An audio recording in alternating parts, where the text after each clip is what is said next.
Mengisi kekosongan kursi di DPRD Sumsel setelah 2 anggota DPRD Sumsel mengundurkan diri untuk mengikuti pemilihan gubernur dan pemilihan kepala daerah di 2018, Wakil Ketua DPRD Sumsel Muhammad Yansuri memimpin rapat paripurna istimewa ke-21 DPRD Sumsel di ruang rapat paripurna DPRD Sumsel. Rapat ini beragendakan pelantikan pengganti antar waktu anggota DPRD Sumsel masa jabatan 2014-2019 sesuai dengan ketetapan Menteri Dalam Negeri.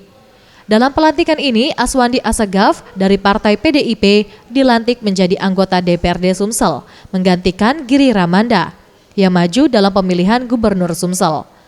Sementara itu, Virastu Jaya Santika dari Partai PAN menggantikan Yonci Muhammad yang maju dalam pemilihan Bupati 4 Lawang.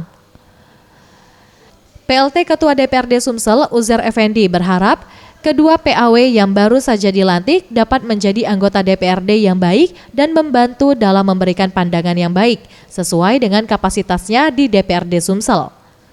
Ya, harapan kita ya mereka setelah dilantik bisa menjadi anggota DPR yang baik, ya, bisa membantu memberikan pandangan-pandangan yang baik untuk lembaga DPR.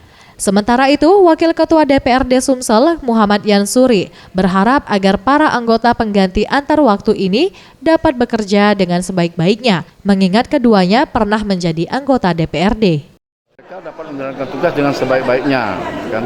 Dan juga tidak heran, beliau ini kan sudah pernah dulu jadi DPRD, jadi bukan sesuatu yang asing bagi untuk menjalankan tugas. Pertama-tama saya akan menyesuaikan masalah kegiatan-kegiatan yang program yang ada di DPR. Oleh karena saya sudah hampir 3 tahun istirahat. Iya. Memang benar saya sudah 3 periode. Nah sekarang mau 4 periode PAW. Jadi saya akan belajar dulu menyesuaikan diri dengan kawan-kawan yang lain. Tim Liputan Sriwijaya TV.